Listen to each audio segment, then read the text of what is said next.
Okay. To my dearest confidants. Did I make you cry? You losers actually fell for it. You think I'd sign this off with a dramatic death? Sorry. But life isn't always that dramatic or climactic. I hope throughout my time at Nijisanji I achieved my planned goal of making you laugh as well as cry. That honestly is all I wanted when I began my time here, as I didn't expect I'd be able to achieve much else in the way of success. That's the thing though. Success was never really my goal. Happiness was. Measuring my journey in happiness rather than success, I can say without a shadow of a doubt that I achieved my goals and then some. I'm sorry that a variety of factors often caused me to bring unnecessary pain and sorrow into our comfy sheep pile. But even when I was at my lowest points, you were always there to support me and bring me joy. Some of you may think that I'm just talking about certain members of the community because I always do my best to show my support to artists, musicians, cosplayers, crafters, and so many others who were brave enough to share their creations with the world. But I truly mean all of you. If you were confident to call yourself a confidant, then I mean you. Yes, even if you never had the confidence to announce yourself as a confidant or interact with the community in a public way. If you enjoyed our time together, then you are part of the sheep pile, and I'm so grateful for all of the time that you gave to me.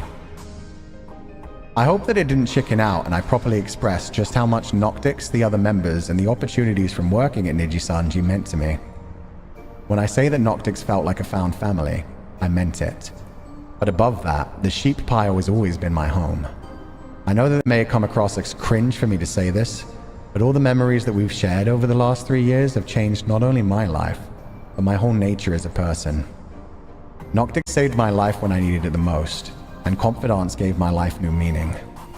Before, I was simply a passenger on this journey, but in my next life, I intend to forge my own path. You all allowed me to become your shepherd even though I was barely able to decide what I was going to do with my own day, let alone life. Sorry. And I tried my best to carry that responsibility with the respect it deserves.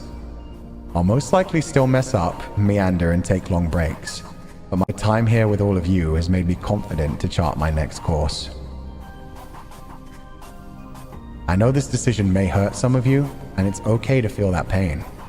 Truly, I wish for you to embrace it and feel that.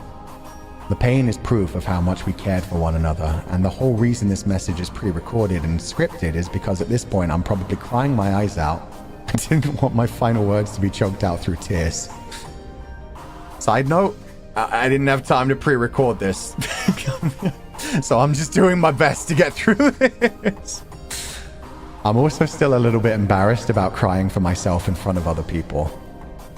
Yeah, good luck, you fucked yourself up yesterday. That's another thing that I hope I can overcome someday in another life. I'm glad I still have things to work on, and I've said it a lot over these years, but I respect you all enough to know how much you can engage with the fictional side of stories and allow them to affect your real life and step back if you feel it's doing so in a negative way, just as I'm able to. So don't let anyone tell you what you should or shouldn't feel about this journey or its end. But I do wish that you'll move forward and be the incredible community that I've cherished all this time. That doesn't mean you have to forget about me, or that you have to stay in the sheep pile now that I'm gone. But just that I want you to be happy and do what makes you happiest. I hope that when you reflect on the time we spent together, you'll be able to look back and see it as a warm memory, as I always will. I will treasure these memories forever, and they will guide me in my next steps on life. So yeah. No dramatic death to end the story of Archivist 404.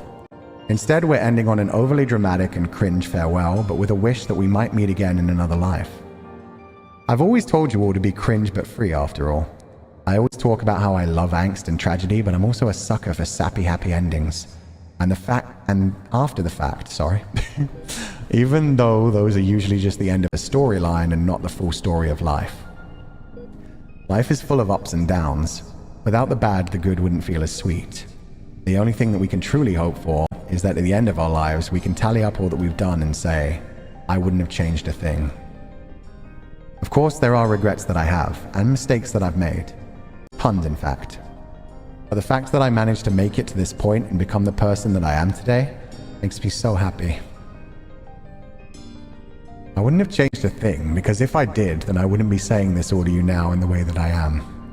Also, I'm truly blessed to have this opportunity to end this journey in the best way that I can and tell you all of these feelings from the bottom of my heart.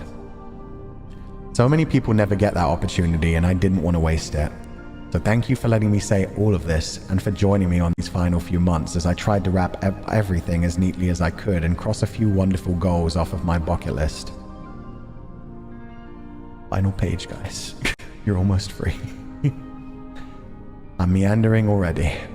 Even in my final goodbye, I can't stop yapping and asking for 10 more minutes to keep sharing more of myself with you. This isn't actually a final goodbye in any negative sense, though. The archivist is finally stepping out of the hospital room and into the world to do his best to continue his story, and I hope that you all will too. This is the end of the book, but I will be writing a new one in time. I'm filled with too much inspiration to let it end here, and a large part of that is thanks to you. Whether you pick up the next book or not is up to you, but truly from the bottom of my heart, thank you for reading me, and I hope you enjoyed every chapter. This isn't a sayonara, but this time it also isn't an itekimasu. Legatus's final goodbye was to Noctix, and he got welcomed home by Avidia. My final goodbye is once again not to you, Confidants. Sorry, but at least this whole letter is for you guys. I'll be honest and say that I don't really see this one as a goodbye. To me, it's something slightly different. So my final goodbye here and now is to Fulgur Ovid, along with a thank you to him for a wonderful 3 years. As I set off on my journey that isn't quite a final farewell, but isn't a see you next time either, I hope that I'll have someone to welcome me on the other side too. So instead of a goodbye, I'll leave you all with a slight twist on my usual sign out. Never be led astray, my confidants, and I hope you'll catch me again next time, in this or in any other life. Promise that I'll always cherish this time and all the wonderful memories that we made together in these 3 incredible years. Bye, you always. I'm Fulgur Ovid.